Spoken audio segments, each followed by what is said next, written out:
Hola a todas, todos, todes, ¿cómo están? Desde el desconcierto les damos la bienvenida a un segundo capítulo de Esto Prendió, Conversaciones para una nueva Constitución, el espacio en el que varias voces nos hablan sobre los temas de fondo que se van a discutir en este proceso constituyente que se acerca. Yo soy Mary Freixas, soy periodista del equipo del Desconcierto y junto con Natalia Figueroa, también periodista, les acompañaremos en este especial de hoy. Hablemos de derechos de agua. Buenas noches, Natalia, ¿cómo estás? Hola Mary, buenas noches. Buenas noches. Bien, como decíamos, en este segundo capítulo vamos a profundizar sobre el derecho a acceso al agua, uno de los desafíos, si no es el mayor, que tendremos en materia medioambiental para debatir. Sabemos que este es un tema que a ustedes, lectores y lectoras del Desconcierto, les interesa. Lo hemos visto a través de una encuesta que hemos realizado a más de 2.000 personas y hemos visto que esto es una de sus prioridades. Y por eso esta noche vamos a contar con la presencia de 3 invitados e invitadas que nos ayudarán a debatir sobre este asunto. Ellos son Josefina Correa, directora política de Greenpeace. Buenas noches, Josefina. Está con el micrófono apagado. Ahí está, hola, Ahí buenas está. noches. Buenas Hola, noches. Josefina, buenas noches. Sara Larraín, directora de Chile Sustentable. Buenas noches, Sara. ¿Qué tal, Mary? Muchas gracias. Hola. Hola. Y luego tenemos también a Francisco Sanz, que a ver, ¿está? Yo ahora... Aquí estoy. No sé si... aquí está, Francisco. Hola, Aquí buenas estoy. noches. Abogado y director del Magíster en Derecho de la Universidad Católica del Norte. Buenas noches a los 3. Buenas Buenas noches. noches. Y gracias por estar con nosotros en esta jornada que queremos empezar hablando y debatiendo sobre derechos de agua. También queremos hacer el tema del llamado a redes. Natalia. Sí, antes de comenzar, bueno, a todos los que queremos agradecerle a todos los que se están sumando a esta transmisión, recordarles también que pueden seguirnos, opinar, comentar a través de nuestras redes sociales. Vamos a estar atentas, por supuesto, para transmitirle todas sus dudas, sus comentarios, sus preguntas aquí a nuestros panelistas. Y también queremos agradecer a la Fundación Heinrich Böll, que patrocina este espacio de discusión, de debate, a pocos días también de que se desarrolle el plebiscito. Así que vamos a estar atentos. Sí, por favor, no duden en escribir, preguntar. Es tiempo de hacer preguntas, sobre todo. Que quede claro esto y aprovechemos la oportunidad cuando tenemos gente que nos puede hablar porque tienen conocimiento sobre el tema. Queremos abrir y partir esa conversación poniendo encima de la mesa un poco cuál ha sido el principal obstáculo que ha impedido que en Chile el derecho de acceso al agua sea un derecho humano. Y para eso queremos hablar del tema de la propiedad privada en la Constitución de 1980 y del artículo 19, numeral 24, que es muy famoso siempre que hablamos de derechos de agua. Es una pregunta que la vamos a lanzar a los 3. Puede partir, por ejemplo, Sara si quiere, y de ahí vamos con Josefina y Francisco.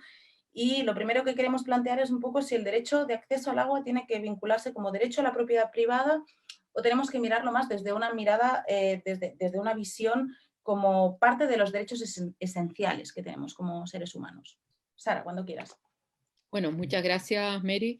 Eh, el agua es un bien público y de hecho incluso en el Código de Aguas del 81 quedó como un bien nacional de uso público. Y la verdad es que la concepción del agua como un patrimonio común está en todos los códigos y legislaciones de agua del mundo. En ninguna parte hay el agua definida como una propiedad privada. Eso es totalmente absurdo y prácticamente Chile es el ejemplo de la excepción.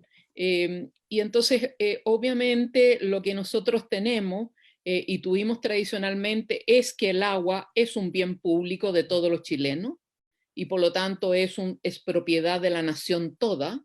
Y obviamente el Estado podrá entregarla en aprovechamiento a los particulares, dice, pero en un aprovechamiento, es decir, en un uso y goce, pero no en el dominio, no en la propiedad.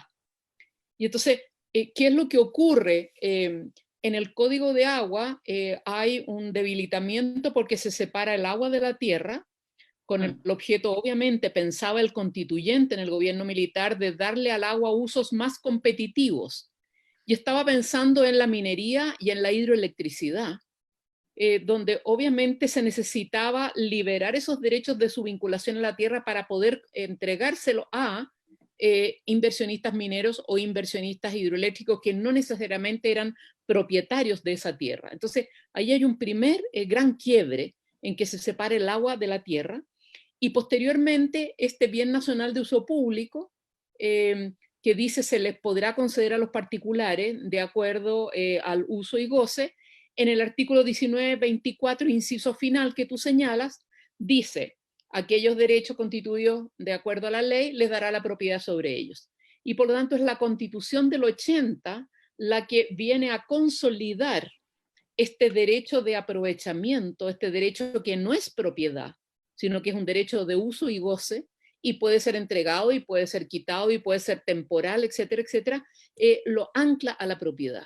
Y entonces el gran problema que estamos hoy día, además, es que el Estado prácticamente entregó el 90% de los derechos superficiales del país, están concedidos en propiedad. O sea, están concedidos como derechos de aprovechamiento, pero mientras no cambiemos la Constitución, ese derecho de aprovechamiento es propiedad. Y tenemos prácticamente en el tema de las aguas subterráneas más de un 50% ya otorgado. Y en muchos casos, tanto el agua subterránea como el agua superficial de los ríos ha sido sobreotorgado. Es decir, existen más derechos de agua en el papel del agua que existen en las cuencas. Y en muchos casos, como por ejemplo, no solamente en el Limarí o en el Loa, que se secó, porque todos sacaron sus derechos y se secó el río, y por lo tanto eso no es reversible, digamos, porque se compacta la superficie, se pierde la vinculación entre las napas subterráneas y las napas superficiales, sino que tú vas a ver que hoy día en la Patagonia, si hay un campesino que quiere hacer un camping y está pidiendo a la DGA algunos derechos de agua sobre el río Báquer, bueno, la DGA hasta hace muy poco tiempo no podía entregarle porque estaban todos concedidos, es decir, todos los ríos tenían dueño. Y las personas que vivían en la misma región no podían acceder al agua porque la tenía una empresa en Santiago, o una empresa italiana, o una empresa austríaca, o una empresa suiza o canadiense, da lo mismo. Entonces, el problema es que mediante este tema de entregar estos derechos de agua, que al mismo tiempo la Constitución los transformaba en propiedad, se produjo un problema de privatización de las aguas, en una primera etapa hacia un sector productivo nacional, y posteriormente empezó todo el proceso de transnacionalización de la propiedad de esos derechos de agua. Y cuando tú revisabas, por ejemplo, en el caso de Hidroaicén en la Patagonia, tú veías que parte importante de esas aguas eran propiedad de Enel, de Endesa, que era, ¿no es cierto?, Endesa Chile, que fue privatizada la empresa, después la compró una empresa española, Endesa España, y después Endesa España la vendió a Enel Italia, y por lo tanto el porcentaje enorme de derechos de agua no consultivo son de Enel Italia, y el Estado de Chile está un poco con los brazos cruzados, y por eso es tan relevante, además de las reformas al Código de Agua, que se está avanzando en establecer el derecho humano al agua, los usos prioritarios, la protección de la naturaleza y después los usos productivos, pero no es suficiente. Hay que cambiar la Constitución, porque en la Constitución tiene que estar establecida el agua como un bien común, tiene que quedar establecido que el Estado debe garantizar el derecho al agua potable, al saneamiento y para las economías de subsistencia. Tiene que quedar que el Estado tiene que proteger los ríos, tiene que proteger los caudales ecológicos, proteger la fuente, tiene que proteger el ciclo del agua, desde el nacimiento de la cuenca hasta la desembocadura. Eso tiene que quedar establecido en términos generales en la Constitución, cosa que los códigos sectoriales estén apoyados por principios ético-políticos que verdaderamente los hagan sustentables en el tiempo. Ahora, Sara, profundizaremos en estos temas que tú has abordado en ese primer punto. Quería pasar con Josefina también a plantearle esta idea de la mirada del agua como desde su esencialidad para la vida humana. Sí, bueno, un poco, de hecho estoy totalmente de acuerdo con lo que ha preguntado Sara antes que mí, pero creo que aquí hay ciertas cosas que tenemos que llevar como al sentido común, y en eso como el derecho y esto del Código de Agua, la Constitución y nuestras normas lo habían ya recogido, porque el agua siempre fue un bien común. O sea, hay muchas cosas de las cosas ambientales y ecológicas que no necesariamente estaban cuando construimos nuestro ordenamiento, cuando empezamos a reconocer las distintas instituciones, que en el caso de Chile la arrastramos prácticamente el derecho romano, había cosas como el agua que siempre se entendió que era un bien común y que pertenecía a los comunes para el uso de todos. Y eso está consagrado no solo en todos los códigos de agua, en nuestro Código Civil de 1855. Se reconoce que las aguas son bienes nacionales de uso público y se reconoce que su uso es para todos. Entonces, ahí hay algo muy raro que pasa con una irrupción de un sistema jurídico reforzado en una visión muy particular de lo común. Lo común no solo respecto al tema de agua, sino que respecto a nuestro territorio, respecto a las concesiones marinas, pasó a ser un espacio disponibilizable al mercado y a la mercantilización sin límites públicos. Y es ahí donde está el problema, porque efectivamente no pasa por si la asignación se hace de manera privativa o solamente pública, o la gestión es solamente privativa o pública, sino que pasa por dónde encuentro los límites de la propiedad cuando la propiedad versa sobre algo que nos afecta a todos. No es lo mismo, y en esto es muy interesante hablar de la propiedad y voy a tratar de ser como lo menos jurídica posible, pero tranquila. Se supone que la propiedad te habilita para su uso y goce, como contaba antes Sara, y para su disposición, es decir, para decidir con ella lo que yo quiera hacer. Lo cual tiene súper buen sentido si yo estoy pensando, no sé, en una polera. Pero si yo estoy pensando en eso, por ejemplo, en un territorio lleno de araucaria, o si estoy pensando en la disposición respecto al agua, bueno, entonces parece que la propiedad ya no puede ser solo lo que yo quiera hacer, y tiene que tener un límite. Y en esto quiero como dejar también planteado que cuando nos presentaste y comentaste como esto el 19 número 24, donde tenemos una constitución que refuerza esto, establece, por ejemplo, que el uso y goce del agua va a estar limitada por la ley. Y ahí vamos. Y bueno, ¿cuál es la ley? Bueno, lo que escribió Sara, donde todo el mercado de aprovechamiento de agua es terrible, pero no solo eso.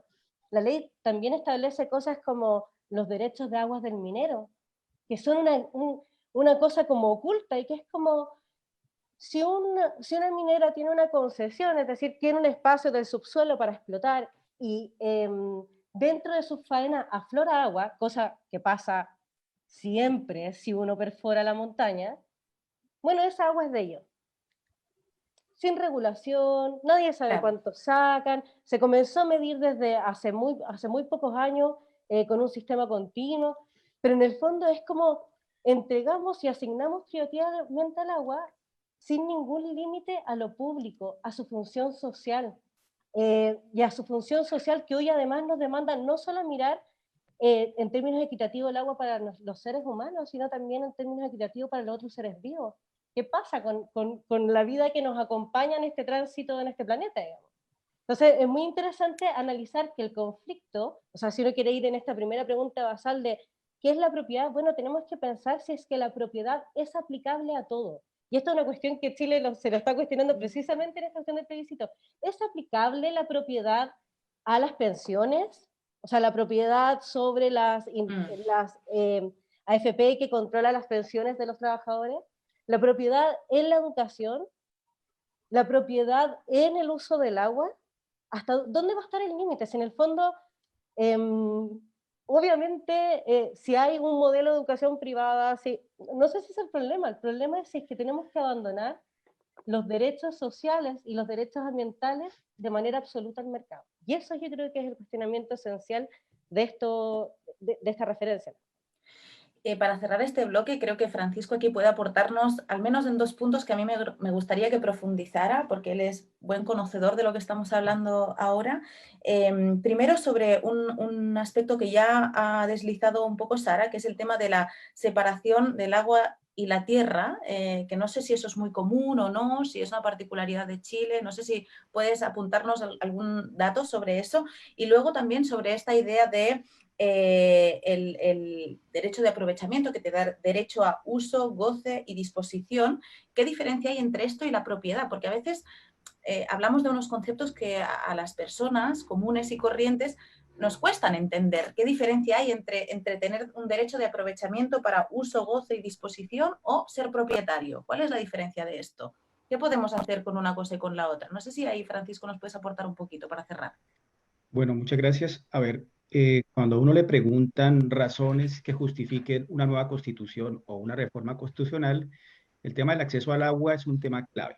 Lo voy a explicar en términos muy simples, como lo hago con mis estudiantes. Resulta que, en efecto, como lo han explicado las otras expositoras, el agua en Chile es un bien nacional de uso público. ¿Eso qué implica? Que no se puede enajenar, no se puede vender. O sea, hasta ahí la cosa va muy bien. Pero resulta que la legislación nacional también establece lo que se conoce como el derecho de aprovechamiento. ¿Eso qué ha generado en la praxis? Que el agua se convierta en un bien privado. Entonces, tenemos aquí una situación muy particular. Si bien es cierto, el agua en Chile no puede ser objeto de enajenación por ser un bien nacional de uso público, porque así lo establece el Código de Aguas y el Código Civil, que son normas legales. Por el otro lado, tenemos que la Constitución establece como derecho fundamental en el muy famoso artículo 19, numeral 24, el derecho a la propiedad privada, ¿cierto? Entonces, cuando usted compara una norma legal, ¿cierto? Y una norma constitucional, ¿cuál prima? Pues la norma constitucional. Esto es lo que ha generado ese evidente desbalance, lo que ha generado en la praxis esa privatización del agua. Así de simple la cosa, o sea, explicar en los términos más sencillos, eso es lo que ocurre. A nivel de derecho internacional, a través de una resolución de las Naciones Unidas del año 2010, la resolución 64292, se establece algo que es clave. Se le reconoce al agua el carácter de derecho humano. Así de simple es la cosa. O sea, esto ya incluso demuestra el grado de tensión que existe entre la Constitución actual y el acceso al agua. Esto es una razón más para pensar en que una nueva carta política pues se incorpore el acceso al agua como un derecho fundamental. Eso, digamos, es lo que yo podría explicar como la razón de esa suerte de desbalance entre el agua, ¿cierto? Como algo privado, porque en el fondo de la praxis en Chile es algo privado, porque es la realidad, y el derecho humano que no se ha reconocido y que deberá reconocer. Eso. Sí, bueno, les recordamos, te agradecemos, Francisco, por ese aporte. Les recordamos a los que se van sumando a la transmisión que estamos conversando sobre derecho al acceso al agua, en este especial del plebiscito que hemos preparado en el desconcierto. Sabemos que este es uno de los mayores desafíos ambientales de cara al proceso constituyente, y aprovechamos también a saludar a las personas que nos han hecho comentarios. Voy a aprovechar de leer uno que tiene mucha relación con este bloque que vamos a seguir conversando. Y es un comentario que deja Nancy Morales y dice: claro, pero a pesar de que se ha declarado un bien de uso público, hoy en día prima el derecho de los particulares prima el derecho de los particulares, y debería ser el otro el que debe tener primacía, o sea, el derecho colectivo, el derecho de las personas al acceso al agua. Entonces, desde ahí, y quiero seguir también con Francisco, que nos pudiese ahondar sobre esto. Sabemos que has trabajado en profundidad la tensión que se da entre la propiedad, que es lo que estabas comentando hace unos minutos, es decir, el derecho al aprovechamiento de aguas, y también el acceso como derecho humano. Entonces, ¿qué implica este choque de derechos? Mire, desafortunadamente en el escenario actual, o sea, estoy hablando del escenario actual, el vigente, como el derecho a la propiedad privada tiene un rango constitucional, pues ese es el que va a primar. O sea, si yo confronto el acceso al agua, en este caso, pese a que el agua hoy en día, según la ley, el Código de Aguas, no puede ser objeto de venta, ¿cierto? Siempre va a primar lo que dispone la Constitución política. Esa es la situación real, ¿sí? Entonces, para poder avanzar y superar esa falencia, la única alternativa consiste en reconocer el acceso al agua como un derecho fundamental. ¿Por qué razón? Por una simple razón de ponderación. Supongamos, en un caso hipotético, que una carta política nueva se reconociese el derecho al acceso al agua, ¿cierto? Y además de eso se continuara reconociendo el derecho a la propiedad privada. ¿Qué primaría? Pues el derecho al acceso al agua, porque es un ejercicio de ponderación de derechos fundamentales, y así lo reconoce el derecho internacional. El acceso al agua está por encima de todo. Tan es así, eso es tan real, que la Organización de las Naciones Unidas, el año 2010, en la resolución que ya mencioné, estableció varias cosas. En primer lugar, reconoce de manera expresa y sin lugar a dudas el acceso al agua como un derecho humano, junto con el saneamiento básico. Eso por un lado. Y por otro lado, y esto es muy interesante, esa misma resolución establece de manera expresa que el acceso al agua es tan importante que es necesario para hacer efectivos los demás derechos humanos. O sea, fíjese la importancia del acceso al agua, hasta ese punto llega. Entonces, en últimas, la única forma, estimamos, de superar ese desequilibrio que actualmente se vive es el reconocimiento expreso de la Carta Política del acceso al agua. No hay otra solución, y esto no es un invento, o sea, en Colombia se reconoció en 1991, en Ecuador en el año 2008, en Bolivia en el 2009. Son figuras que se han reconocido desde hace ya más de 20, 30 años en el caso colombiano, por ejemplo. Aquí estamos muy lejos. Ojalá aprovechemos la oportunidad que nos brinda este proceso constituyente en ese ámbito. Y mira, me viene súper bien, Francisco, que instales el tema de los tratados internacionales, digamos, porque, por ejemplo, mencionabas el de 2010 de Naciones Unidas, esa resolución que antes la tomé porque la tenía aquí preparada y lista porque la quería poner encima de la mesa precisamente para plantear a Josefina, por ejemplo. Queríamos saber, por ejemplo, en qué lugar quedan esos tratados internacionales que Chile ratifica, en los que toma un compromiso, pero después no pasa nada. Y ahora estamos hablando en materia de aguas, pero eso se replica en otras cuestiones también, por ejemplo, en temas de género, lo hemos visto también en temas de derechos humanos a veces. Hay ratificaciones internacionales, pero parece que estos tratados se firman y después no se les da recorrido. Sí, lo que pasa es que, o sea, hay que hacerse cargo de un par de cosas antes, y tiene que ver sobre todo con cuál es el valor de las normas del derecho internacional, o cuál es el valor del reconocimiento de una resolución dentro de una asamblea en términos de vinculantes o no para nuestro país.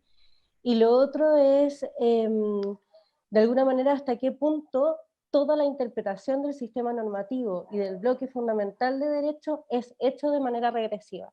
Creo que lo que acaba de exponer Francisco es esencial en nuestro país, pero sobre todo porque tenemos un sistema y un poder judicial que ha interpretado todo siempre de la peor manera. Y esto se los digo, por ejemplo, o sea, es tan claro lo que acaba de decir Francisco, que en la pandemia, durante la pandemia, en el momento en quizás en que la gente podía sentir más temor y no tenía acceso al agua, hay recursos de protección presentados que se perdieron. Se perdieron a pesar de que la Corte reconoce que existe el derecho humano al agua porque reconoce la Constitución, o sea, reconoce la resolución a la que acabas de aludir, reconoce que esto se integra dentro del bloque internacional de derechos fundamentales, y igualmente decide no hacer nada. Y esto fue, o sea, fallado, diciendo, se presentó esto a la Corte Suprema en enero, fue fallado en mayo, y la resolución final la conocimos 2 meses después, cuando la gente aún no estaba recibiendo agua ni para lavarse las manos. O sea, es ese tipo de realidad, que es como una bajada de pelota, por decirlo así, al contexto reciente. Torna esto demasiado evidente, lo que acaba de señalar Francisco. Nosotros hoy, en este contexto, frente a este Poder Judicial, frente a este texto constitucional, los dueños son los únicos que pueden protegerse de no ser afectados en su derecho, y las personas no tienen esa habilitación. Y eso es una cuestión dramática. Entonces, terrible esto de estar como acompañando ciertas decisiones internacionales que no terminamos de completar. Los protocolos de la niñez también van por lo mismo, los temas de la CEDAW en temas de género, hasta el aborto de 3 causales, tampoco podíamos entrar a firmarlo. Entonces, tiene que ver con esta cierta resistencia, y esto tiene que ver también con nuestra historia cultural y política, y esto tal vez nos tenemos que hacer cargo. Chile tiene resistencia a fortalecer los derechos humanos. Y en este gobierno lo hemos visto con la no firma de Escazú, lo hemos visto con qué ha pasado desde octubre, lo hemos visto con que, por ejemplo, estamos con nuestros derechos civiles suspendidos desde marzo y no hemos establecido ninguna medida enfocada en la salud de la población. Por ejemplo, las grandes emisoras de MP10 podían los Seremis de Salud disponer que cerraran, porque hay un vínculo entre contaminación del aire y mayor vulnerabilidad frente a la pandemia. Nunca se ejerció eso, pero sí las restricciones. Entonces, aquí tenemos que ponderar también, a la luz de los derechos fundamentales y de la ponderación de derechos fundamentales y de afectación de derechos fundamentales, qué es lo que está mirando la política pública. Si es que lo que estamos mirando como Estado y como República Democrática es avanzar progresivamente en los derechos humanos, que es lo que yo creo debe ser lo que tiene que hacer un Estado en democracia, es parte de este debate y es parte de lo que vamos a tener que pelear de manera programática. en lo que tenga que ver con las elecciones y con cuál es el compromiso de quienes van a ocupar esos escaños en este sentido.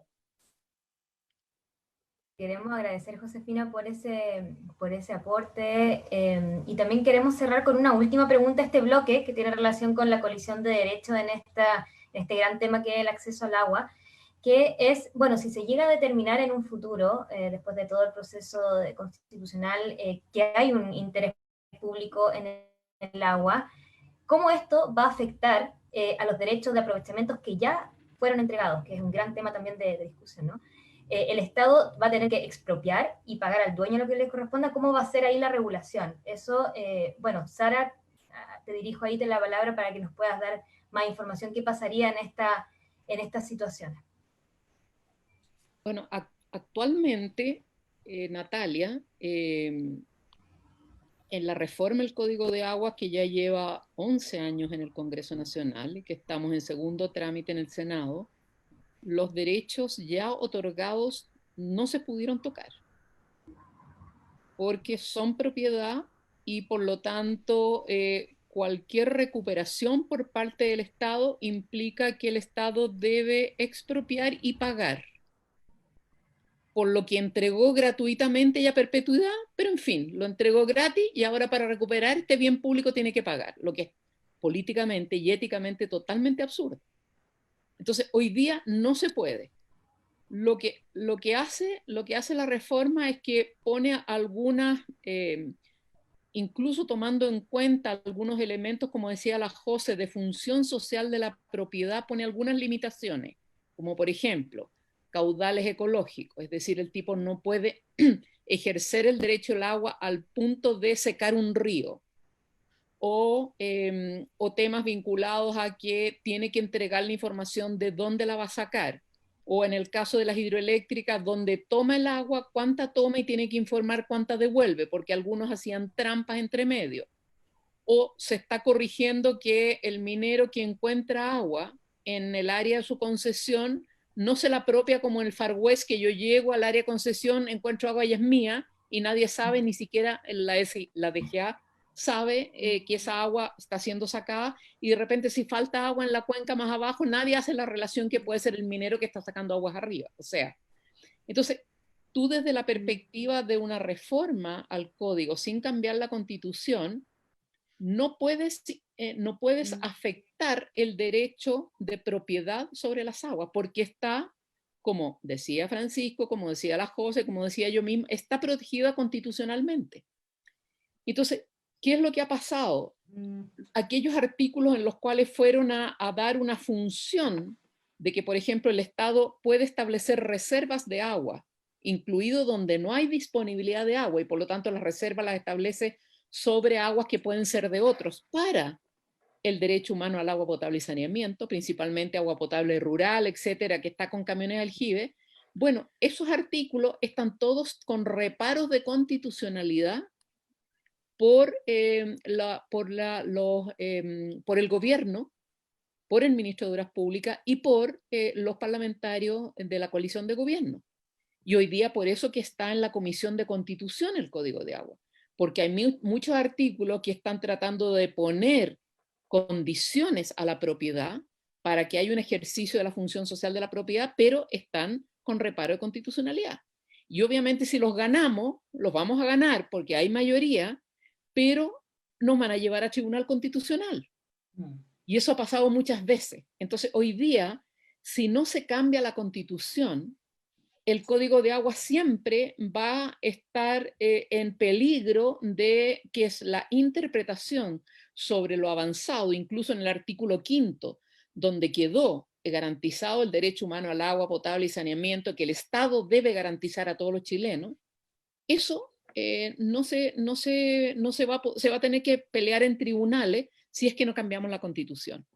Ahora, un marco tan fundamental que está establecido por Naciones Unidas y que se suma a los derechos humanos tradicionales de la década del 40, y que se supone que el Estado de Chile debiera responder y debiera respetar. Claro, el Estado de Chile está obligado y es vinculante, entonces el Estado de Chile tiene que hacer informes a Naciones Unidas de cómo está garantizando ese derecho humano al agua.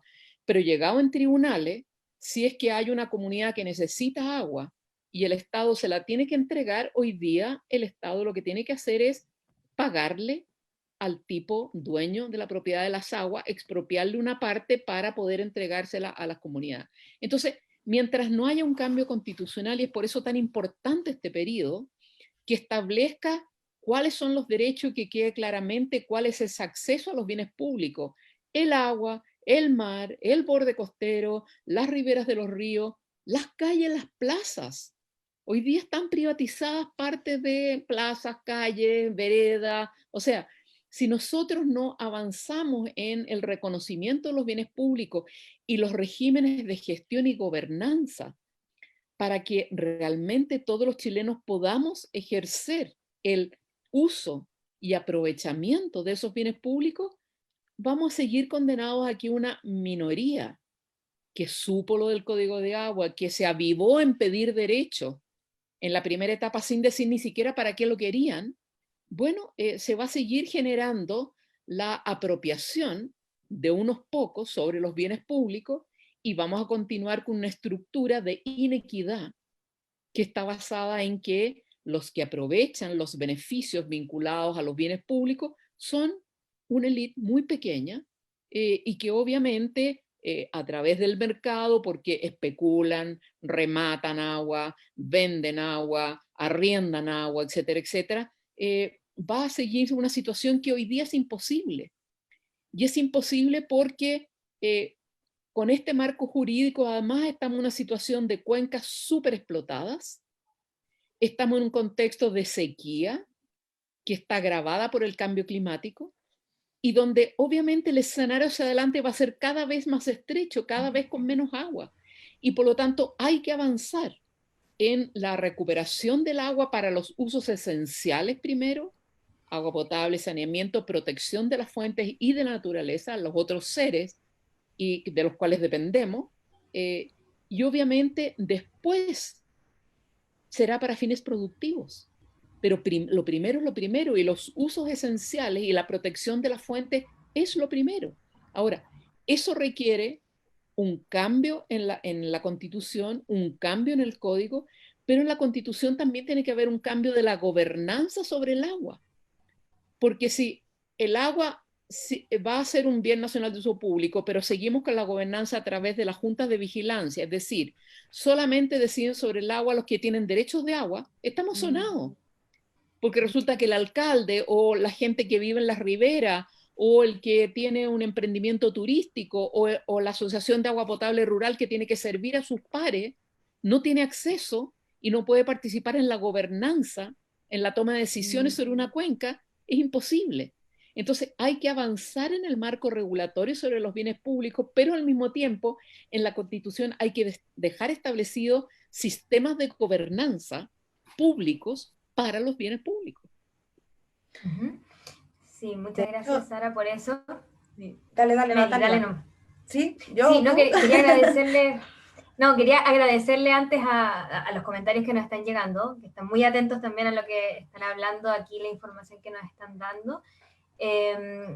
Y quería seguir con una pregunta que precisamente ahí dejaba planteado Sara y tiene relación también con el tema de los derechos de agua. Catalina Ortega nos escribe, ¿qué pasa con los canales de regadío que se tiene inscripción de agua, pero que pasan por diferentes propiedades? Entonces ahí quizás desde el marco más jurídico, más legal, Francisco nos pueda decir qué pasa en el caso de los canales de regadío. En el caso de los canales de regadío, mire, si nos mantenemos en el statu quo, no va a haber mayor variación con eso. Es más, no lo va a haber, ¿cierto? Aquí sí, simplemente debo replicar lo que Sara ya comentó. Mientras no haya una reforma constitucional, no va a ser posible una modificación en ese ámbito tampoco. Miren, yo sé que muchos dependen o tienen confianza en la reforma al Código de Aguas, ¿sí? Una reforma necesaria. Pero yo soy pesimista en el sentido de que podemos mejorar ese código de todas las formas posibles, pero si se mantiene el estatuto constitucional, las cosas no van a variar. O sea, aquí insisto que es el marco de una nueva constitución en ese ámbito del derecho de acceso lo que va a permitir cambiar lo que plantea la solicitante en este caso. Muchas gracias, Francisco, por eso. Y nos viene súper bien que hayamos abierto un poquito el melón del, del código de aguas del 81, porque Sara lo explicaba ahora muy bien, que ya incorpora el tema del derecho al agua. También incorpora otra cosa que es relevante, y es el tema de los usos prioritarios, que son para agua potable y saneamiento, actividades económicas de subsistencia y protección de las fuentes de agua y ecosistemas, si no lo tengo mal entendido. Y un poco poniéndolo en el marco que recalca Francisco, ¿no? Que es necesario sí o sí un cambio constitucional, sea como sea, pero si profundizamos en este código y en este proceso que ya lleva 12 años o 11 años, comentaba Sara, también para analizar cuáles serían los principales aportes que, de poder lograr tener un cambio de modelo en la nueva Constitución, podría traernos también esa reforma al Código de Aguas y quizás ser mucho más exponenciales en beneficio para las personas. Y eso se lo planteo ahora a Josefina, por ejemplo, que creo que podría aportar en esa mirada. Bueno, yo tengo una mirada crítica respecto a la reforma del Código de Agua, pero creo que es un avance sustancial y ahí no hay que perderse en nada. O sea, el artículo 5 del código, de la reforma del Código de Agua contiene normas esenciales, o sea, y esenciales como lo que escribía Sara de reconocer el derecho humano al agua, al menos en términos legales, cosa que no existe en ninguna norma a nivel nacional. Reconocer el no aprovechamiento del uso de aguas de glaciares, que en Chile se puede hacer. De tipo de cosas que son como el reconocimiento a las funciones y a la priorización del uso y al uso ancestral del agua por pueblos originarios. O sea, aquí hay cosas como, uno no tiene que perderse en el contexto de realidad política en la que estamos. Estamos frente a un Congreso que después de 12 años se dio el lujo de rechazar el acceso humano al agua en la Constitución en enero del 2020, antes de la idea de legislar. Esa es la realidad, o sea, como para que también ponderemos las luchas, claro, digamos, esa es la realidad que ha dado organizaciones de hecho como la que lidera Sara como Chile Sustentable en dar esta pelea. Lo que no significa, y lo que significa y implica varias cosas.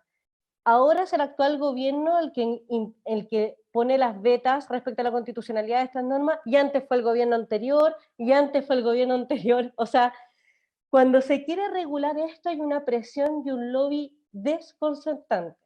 La ley de glaciares 15 años, la reforma constitucional del agua 12 años, el código de agua 9 años. Eso no es porque sí, es porque efectivamente el hecho de que esto esté privatizado implica de que hay grandes conglomerados que son parte de la industria intensiva y extractiva de este país que están atrás de mantener el status quo constitucional, legal, reglamentario. Entonces, desde esa perspectiva, el Código de Agua es un tremendo avance, contiene normas que no están dentro de nuestra regulación y que necesitamos tener con urgencia.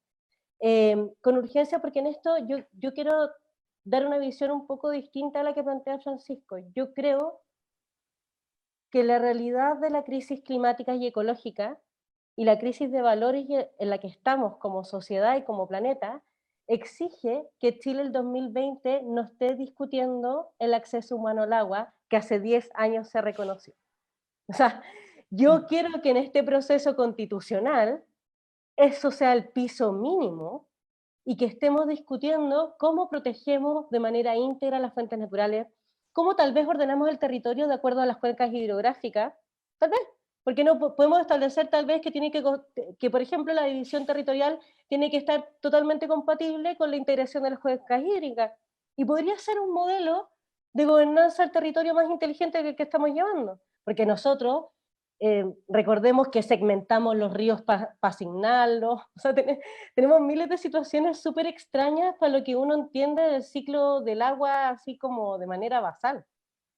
Entonces yo creo que la reforma del Código de Agua en particular es un avance y tenemos que avanzar en él y el país tiene que empujarlo. No puede ser que este proyecto va a ser llevado sí o sí al Tribunal Constitucional y que la Comisión de Constitución se demore 10 meses en tramitar 10 artículos.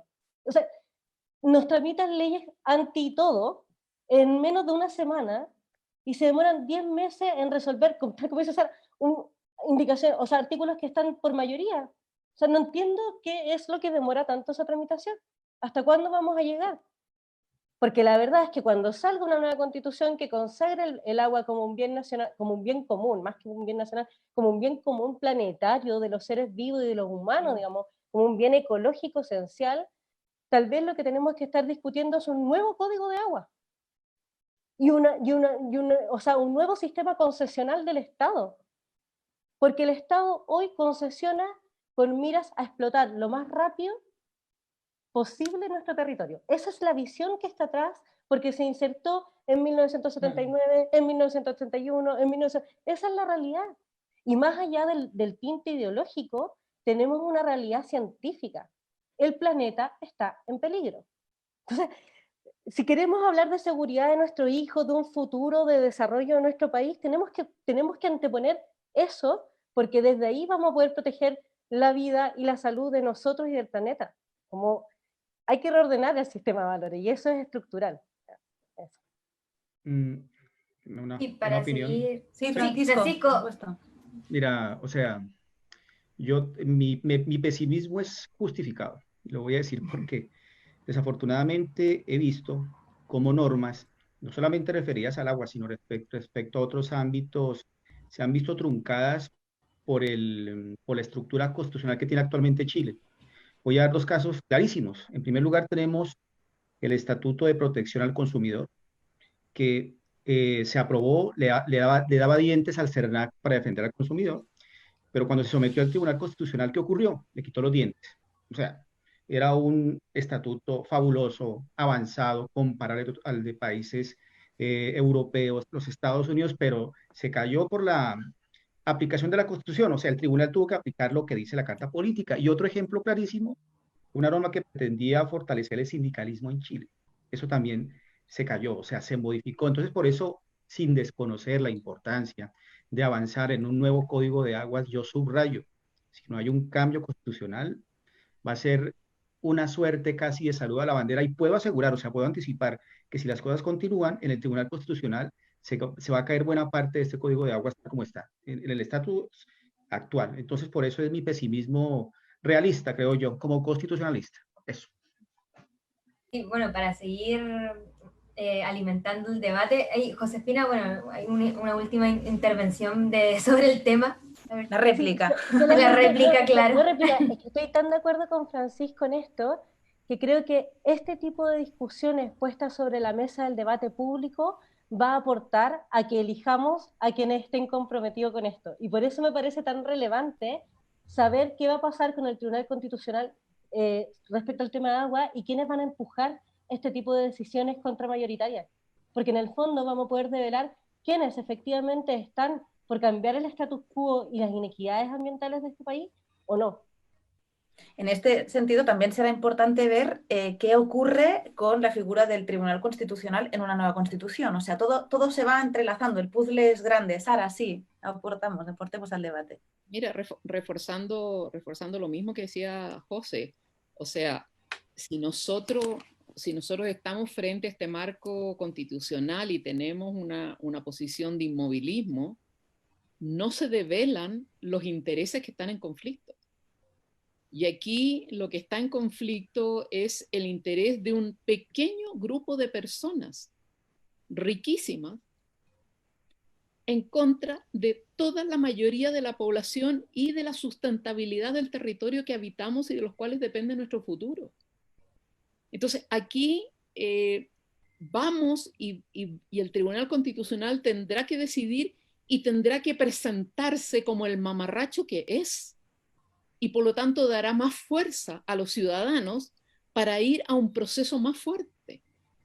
Y de hecho es esa indignación frente a modelos injustos, que es lo que ha generado obviamente el estallido social y los millones de personas en las calles, que finalmente la exigencia es nueva constitución, porque es un cambio estructural, y finalmente el sector político, quiéralo o no, y el sector empresarial, quiéralo o no, tiene que abrir un proceso constituyente. Y hoy día estamos jugando las distintas piezas de ese proceso constituyente, que no lo diseñamos nosotros, sino que lo planteó en una negociación entre los partidos de la nueva mayoría y los partidos oficialistas, y no nos acomoda totalmente, pero lo vamos a pelear y lo vamos a seguir peleando, porque cuando las cosas se muestran de la forma tan brutal como son, la gente se levanta, porque es indigno continuar viviendo en un país con ese tipo de reglas del juego. O sea, es inaceptable. Es una cosa que tú no puedes estar. Cuando aparecía en el verano, se rematan las aguas del río tanto, tanto y tanto, un sábado en la mañana en la DGA del Maule, en la DGA de la región de O'Higgins. ¿Qué es esto? ¿Qué mamarracho es este? O sea, es un tema tan completamente desfasado de lo que es las necesidades de la mayoría de la población y las necesidades de restaurar este planeta para que nuestra especie y las demás especies sigan viviendo, que yo creo que hoy día sería muy importante que el Tribunal Constitucional tuviera que decidir cosas como esta, porque podemos perderlas un día, pero estoy segura que en los meses siguientes vamos a ganarlas todas, vamos a recuperar el terreno, porque estas peleas son pedagógicas. La gente tiene que entender y darse cuenta en los conflictos de interés, así como se vio lo que pasaba con el 10% de los fondos previsionales, o como se vio la realidad con la colusión hasta para el papel confort, donde se engañaba a la gente con el precio del papel confort. Entonces, es eso lo que va generando claridad en las grandes mayorías, que finalmente dice, basta ya. Y entonces la minoría tiene que retroceder. Y yo creo que son esos los fenómenos a ese nivel que son los que se están jugando hoy día. Lo que decía la José es impresionante. En este momento en la Comisión de Constitución se está aprobando un inciso del artículo. Por ejemplo, si un artículo tiene 6 incisos, o sea, 6 párrafos, se está votando un inciso por sesión. Se están votando 10 líneas por sesión. Porque obviamente los parlamentarios de la UDI y Renovación Nacional están así defendiendo, y entonces dilatan, y aparece el ministro, y viene gente, se expresa y todo lo demás. Eso es una cosa inaceptable, pero eso va generando la claridad de exactamente por qué tenemos que cambiar las cosas de raíz, y las cosas de raíz se cambian a la Constitución, porque si no, y Francisco tiene razón, de que si tenemos un código de agua ganado y no cambiamos la Constitución, cada uno de los avances, por ejemplo, que el Estado debe garantizar el derecho humano al agua, vamos a tener que pelearlo en tribunales, y obviamente que es más largo. Si está en la Constitución, es aplicable. Entonces, yo creo que son esas las cosas que estamos en juego, y yo soy tremendamente optimista, porque hemos llegado a niveles que simplemente son inaceptables para la convivencia en una sociedad. Sí, Sara, para continuar contigo y también retomar el debate que se ha dado en torno al Código de Aguas, te quería preguntar, ¿cuáles ves tú que son los mayores problemas que hoy persisten en el Código que está vigente? Yo creo que lo que hoy día persiste, lamentablemente, es la propiedad de los derechos de agua sin ninguna transparencia, de quién los usa, de cuáles se usan, cuáles no se usan, porque resulta que hay parte importante de las personas que tienen derechos de agua que no los inscriben en el conservador de bienes raíces, porque no lo están utilizando, y si no los utilizan tienen que pagar patente. Y por lo tanto, aquí el mayor problema es la falta de transparencia. Incluso nosotros hemos hecho investigación, y salió en el mostrador que hoy día el que está defendiendo por parte de Renovación Nacional que no hayan cambios en el Código de Agua es un senador, que no voy a nombrar, pero es el de la comisión, que tiene derechos de agua y tiene intereses en sanitarias, y toda su familia está vinculado a ese. O sea, además esa persona se debió haber inhabilitado de defender un derecho de agua constituida porque lo beneficia a él personalmente. Entonces yo creo que la transparencia, cuando se transparente de quién son los derechos de agua, cuáles se están usando, cuáles no, cuando se transparente cómo se han entregado los derechos, etcétera, yo creo que cuáles cuencas hay que recuperar, cuáles son los derechos que tenemos que devolverle agua a las cuencas. No solamente el derecho humano al agua a las personas, sino que no podemos seguir secando los ríos hasta la Antártida. Ya secamos el Loa, secamos el río Copiapó, estamos secando el Limarí, casi secamos obviamente la Ligua Petorca, el Aconcagua está en la segunda y tercera sección, el río Maipo, desde Santiago hacia la costa está prácticamente seco. Entonces, no podemos seguir haciendo una especie de ecocidio, además de tener a la gente, como decía la José, con riesgo de que no tiene acceso a agua potable de calidad. O sea, yo creo que la verdad es que el tema del derecho de propiedad es hoy día el principal obstáculo para poder avanzar en el caso de Chile en agua, pero también en los otros bienes públicos, el territorio, por ejemplo. ¿Por qué una región no va a poder decidir sobre su territorio independiente del propietario de la tierra? Los humedales hoy día, la ley casi fue a Tribunal Constitucional, porque resulta que si tú proteges un humedal, o que nos puede pasar con una ley de glaciares, si tú proteges el glaciar y ese glaciar está dentro de la propiedad de alguien, y no está definido como que es un bien nacional de uso público, o un bien público, porque no hay una ley de glaciares que lo defina, está ausente de la ley, bueno, la persona podría llevar a Tribunal Constitucional porque resulta que el glaciar está en su propiedad privada. Y hoy día la propiedad privada es el principio fundamental. Entonces, yo creo que hoy día la visión propietarista es lo que ha generado el inicio de la distorsión para las distorsiones de mercado y para las distorsiones culturales, las distorsiones de todo tipo en los sistemas de salud, de educación, etc. El gran problema es el derecho de propiedad como está concebido en la Constitución chilena. Perfecto, Sara. Un último apunte antes de avanzar al bloque 4. Y brevemente, Sara, pero sí me gustaría también antes lo has deslizado brevemente, has hablado de la gobernanza. ¿Qué inconvenientes le ves al actual Código de Aguas, al que se está tramitando, digamos, en el Congreso? ¿Qué puntos débiles tiene? Brevemente, para cerrar el bloque. O sea, un problema serio es lo que tú acabas de señalar. Primero, que no se puede establecer que los derechos antiguos son concesiones sobre un bien público. Es decir, solamente es una concesión sobre un bien público que da al privado el uso y goce, pero no la propiedad. Ese es un problema porque significa que el 80% de los derechos superficiales y el 50% de los derechos de agua subterránea siguen siendo propiedad privada. Primer problema. Segundo problema, la gobernanza. Hoy día, quienes deciden sobre las aguas son los dueños de las aguas, son las juntas de vigilancia. Las juntas de vigilancia es una especie de club donde participan solamente los que tienen derechos de agua.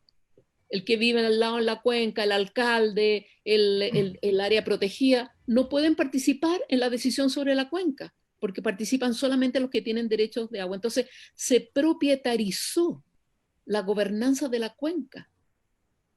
Y solamente los que deciden son los propietarios de los derechos de agua. ¿Qué es eso? Ese es un segundo problema que subsiste lamentablemente en el Código de Agua, porque mientras no se restablezca el bien público y que el uso y goce sea una concesión temporal y que el Estado participe y los privados y la ciudadanía en la gobernanza, no hay posibilidad de resolver el problema de fondo. Gracias, Súper, Sara. bueno, te agradecemos, Sara.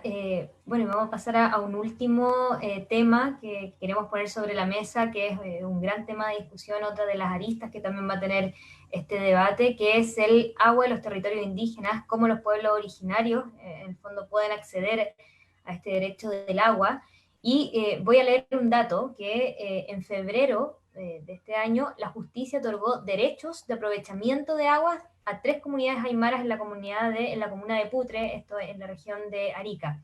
y en ese momento la Corte Suprema reparó en la protección que se le debe dar bajo la ley indígena sobre las aguas de las comunidades aymaras y atacameñas. Pero también ahí, por otra parte, tenemos a las comunidades atacameñas que lamentan esta situación, que en el fondo es recurrir constantemente hasta a la justicia, en el fondo para que se les garantice su derecho al acceso al agua. Entonces, como uno de los temas principales, o sea, muy importantes que se va a dar en este debate sobre el acceso al agua, le preguntamos a Francisco ahí desde esa mirada legal, ¿cuáles van a ser las claves para abordar este tema? Bueno, muchas gracias. Yo aquí debo decir, en primer lugar, que Chile tiene un atraso evidente en esta temática, comenzando o teniendo en cuenta, en primer lugar, que ni siquiera la Constitución reconoce a los pueblos originarios, ¿cierto? Eso es un punto. Entonces, para poder entender cuál puede ser la solución a este problema, debemos recurrir a los sistemas comparados, al derecho comparado.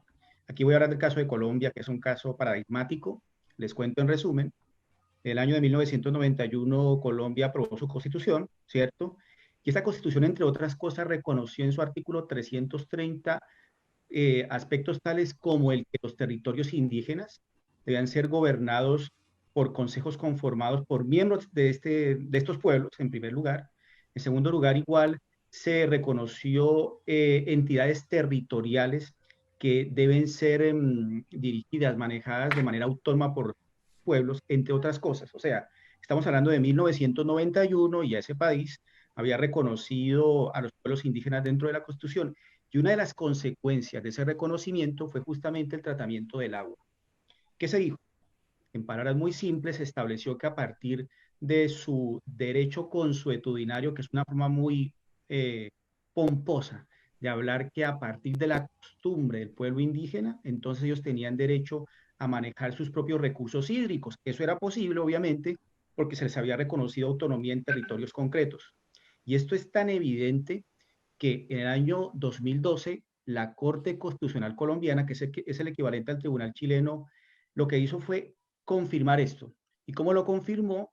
Estableciendo que a través del recurso de protección, a través de la acción de tutela, que es una figura equivalente al recurso de protección chileno, en el evento de cualquier vulneración de esta posesión de agua, se podía proteger estos derechos por parte de los pueblos indígenas. Aquí debo ser muy realista.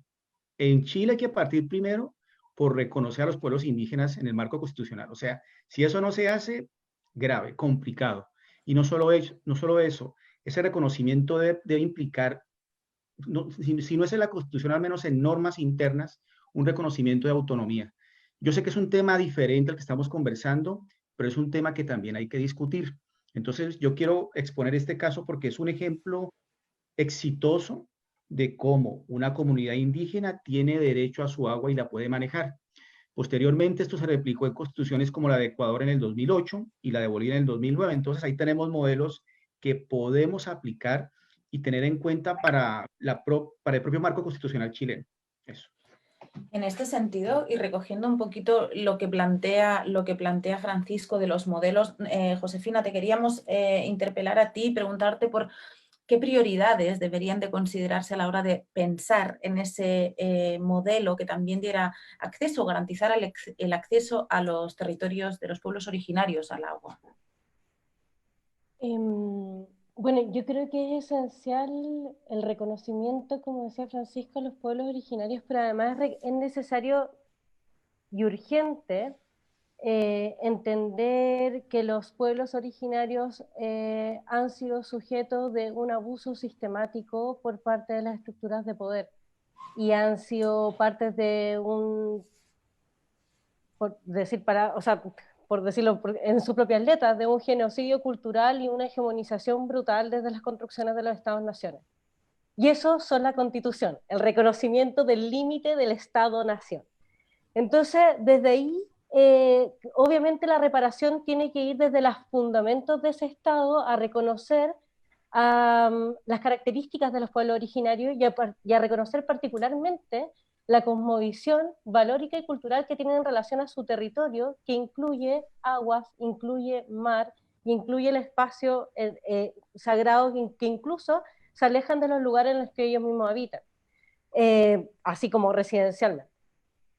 Entonces, desde esa perspectiva me parece esencial que la Constitución, el reconocimiento del agua, siempre haya un reforzamiento positivo y garantista de esta situación, porque tal como lo que ocurre en el caso de Arica, la desigualdad que se manifiesta para los pueblos originarios para poder acceder a la justicia, poder alcanzar efectivamente el reconocimiento de derechos a los cuales se puede alcanzar porque nuestra normativa en el Código de Aguas antiguos, en el artículo 3 transitorio, establece la manera de poder legalizar esto, es una brutalidad someter a quienes son abusados a tener que encontrar las formas y la capacidad y algún abogado y alguien que los financie para poder acompañarlos años en este tipo de situaciones.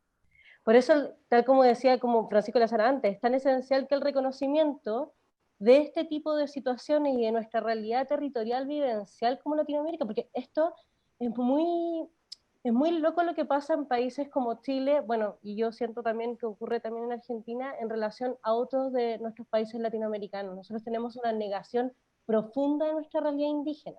Y eso es sumamente grave, en particular en temas de derecho de agua. En la Araucanía, donde no necesariamente hay sequía, tenemos comunas que están, no sé, el 85% del territorio con monocultivo de eucalipto y la gente recibiendo camiones aljibe.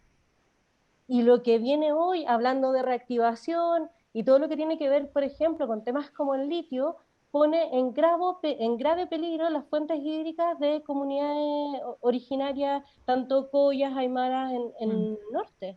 Y es súper increíble cómo siempre pareciera que el desarrollo tiene que implicar el sacrificio de alguien, y en general el sacrificio son siempre de los más vulnerables, de los que tienen como sistemas multidimensionales de vulnerabilidad. Y en esto voy a recoger un poco lo que plantea Francisco, porque me pasa a mí que cuando hablamos de agua indígena, territorio indígena, tema de pueblo originario, además hay un tema como, ¿cuándo vamos a empezar a escucharlos a ellos a hablar de estos temas? O sea, como, o sea, seguramente en alguna parte de mi historia genética debo tener parte de su sangre, pero me refiero a los que viven la ancestralidad de una manera real y vivencial en su cotidiano. ¿Cuándo van a empezar a tener voz en espacios para poder hablar, para poder exigir este tipo de situaciones? El Congreso aprobó hace creo que 2 meses el reconocimiento del pueblo chango y el presidente de la República no quiere promulgar la ley. O sea, ese tipo de cosas pasan en nuestro país, es como que, o sea, no quieren promulgar el reconocimiento de la existencia de gente que tiene originariamente vivencia en un mismo territorio y una realidad ancestral vívida. Lo mismo pasaba con los yaganes. Vimos hace un mes Chile hablando de la despedida de la última Cahuéscar. Perdón, esa Cahuéscar tuvo hijos. Ese Cahuéscar que tiene hijos y sucesión Cahuéscar habitando la misma zona, navegando los mismos mares.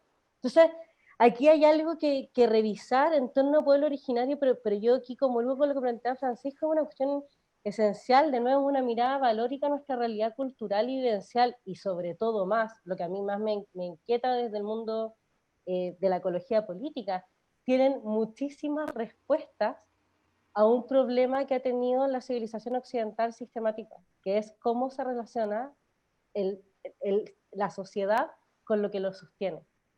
Y creo que hay mucho que aprender ahí, muchísimo. Eso es lo que...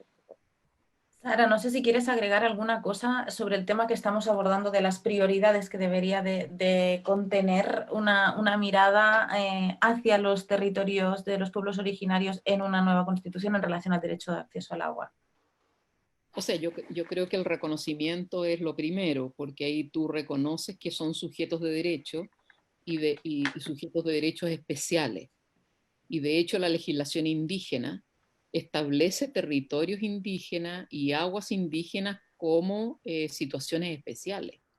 Y el Estado tiene que comprometerse a restituir tierras y aguas y no lo ha hecho. Recordemos que nosotros tenemos tratados. La colonia firmó tratados con los indígenas y fue obviamente la República la que no respetó esos tratados. Y por lo tanto todo lo que se avanzó es una violación de tratados. Ahora, yo creo que el reconocimiento es absolutamente fundamental y ese reconocimiento hoy día está absolutamente establecido en la legislación internacional. Está la Declaración de los Pueblos Indígenas de Naciones Unidas, están todos los pactos vinculados a derechos económicos, sociales y culturales que lo reconocen. Están todo lo que tiene que ver con el convenio 169, todo lo vinculado al OIT. O sea, hoy día hay un marco internacional robusto sobre derechos de los pueblos indígenas. Y en Chile no están reconocidos constitucionalmente. El convenio 169 se establecieron unos decretos interpretativos de la legislación internacional para aplicarlos con trampa. Entonces, yo creo que particularmente al agua tiene que haber un estatus especial. Lo que se logró en la reforma del Código de Agua en el artículo 5 es establecer, donde se garantiza el derecho humano, donde se garantiza la propiedad pública, es que se debe garantizar la vinculación de tierras y aguas en el caso de territorios indígenas. Pues como decía la José, territorios indígenas es territorio, es tierra, es agua, son bosques, o sea, es todo lo que allí existe, flora, fauna, es parte del territorio, no es divisible.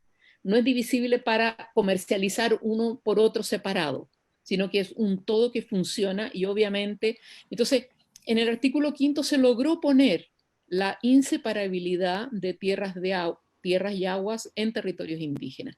Y eso ¿por qué es importante? Porque de una u otra forma establece que en los territorios indígenas las aguas son parte de ese territorio indígena. Entonces ahí hay una declaración que vuelve a unir la tierra con el agua, al menos en el caso de los territorios hoy día de comunidades, personas indígenas o de pueblos indígenas en general. El segundo punto que se estableció es que los pueblos indígenas no tendrían por qué tener que regularizar sus derechos. Hoy día el Código de Agua exige que todo un campesino, una comunidad campesina, tenga que regularizar, porque tiene sus derechos antiguos, pero tiene que regularizarlo en relación a las reglas del Código de Agua. Y si no lo regulariza en un cierto tiempo, bueno, lo pierde o tiene ciertos problemas. Entonces, ahí se estableció una forma rápida, administrativa de hacerlo, pero para los pueblos indígenas se reconoció que los derechos antiguos son válidos y el Estado no tiene por qué obligarlos a modernizar la regularización en una cierta forma.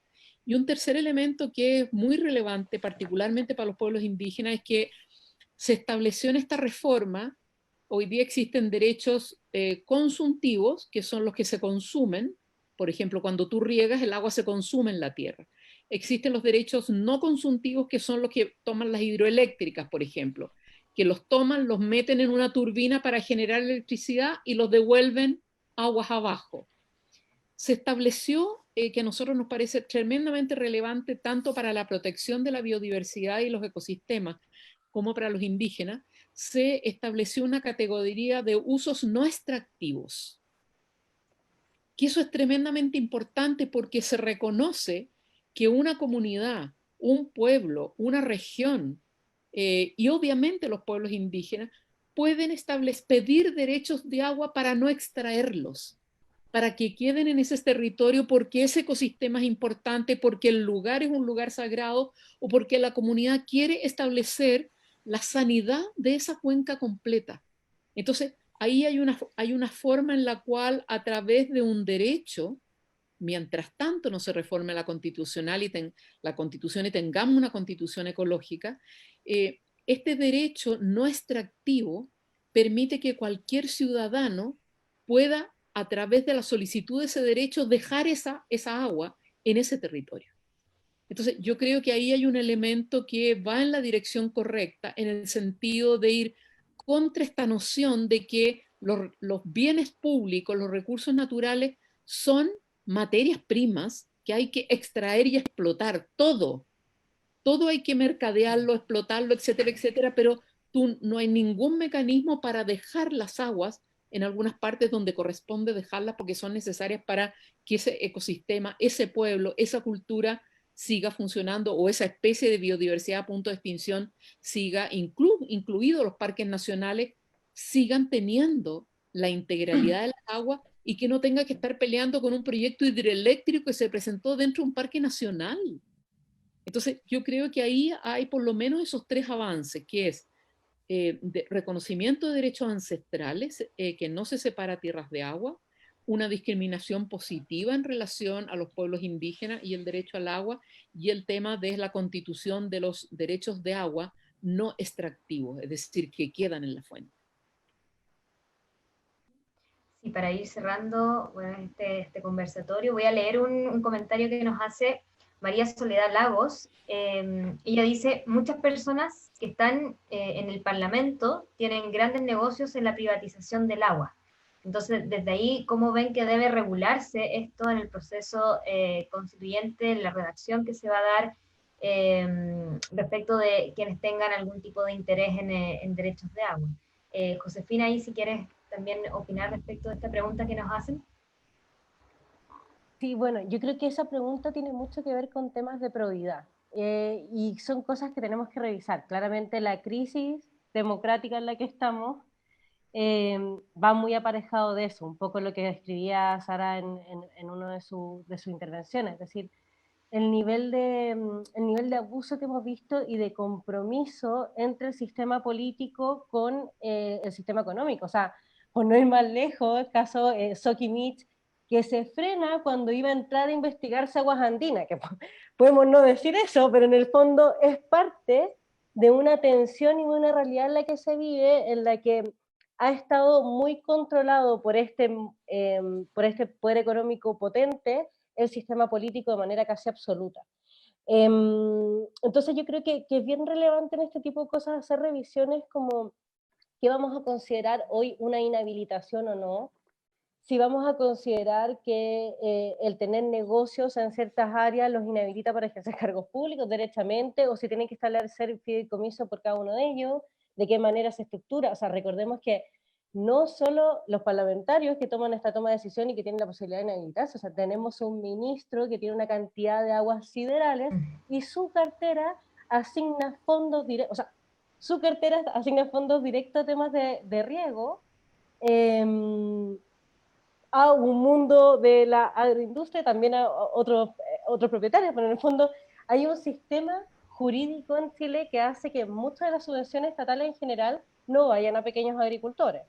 Y desde esta perspectiva tenemos que revisar también para qué queremos ocupar los subsidios estatales.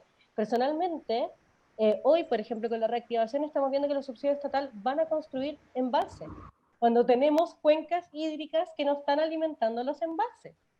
A pesar de que en la encuesta súper cuestionable, de 41.000 personas, casi todas consideraban que primero había que reconocer el derecho humano al agua y segundo, proteger las fuentes naturales. Entonces, tenemos que ver hasta qué punto nosotros vamos a poder exigir nuestra realidad democrática en los bienes comunes. Tal vez lo vamos a tener que hacer a través de plebiscitos y que no sean ellos quienes tienen que decidir de los bienes comunes, sino de manera directa, por ejemplo, como pasó en Uruguay. Bueno, si es que vamos a tomar la decisión sobre una cuenca que afecta a todo, bueno, hagamos el plebiscito sobre eso y no dejemos esto en manos de quienes pueden estar absolutamente implicados. Hay distintas alternativas de ver de qué manera podemos participar en mejor democracia, y la Constitución nos abre el camino a poder discutir esa cada vez que se abra esa discusión. Podemos encontrar modelos comparados, podemos ver de qué manera se regula, cómo redactamos las cosas. Lo que sí tenemos que tener claro es que un modelo como el actual nos pone en riesgo democrático, nos pone en riesgo de estabilidad y nos pone en riesgo en esta realidad climática y ecológica en la que habitamos. Y eso tenemos que modificar. Gracias, José. Sí, yo creo que con este llamado a la participación que has hecho aquí ahora al final, vamos a dejarlo aquí porque es la hora que teníamos también agendada. Queremos agradecer muy especialmente a Sara, a Josefina y a Francisco su tiempo, su disposición. Ha sido todo muy interesante la conversación, y también agradecer a las personas que nos han estado siguiendo, que han aportado con sus comentarios, sus opiniones nos interesa recibir su feedback, así que escríbanos. También agradecer el patrocinio de la Fundación Henrik Böll, otra vez, nuevamente. Y bueno, Natalia, también a ti muchas gracias por estar aquí. Gracias, Mary, gracias a los tres también, los panelistas que estuvieron aquí en la conversación.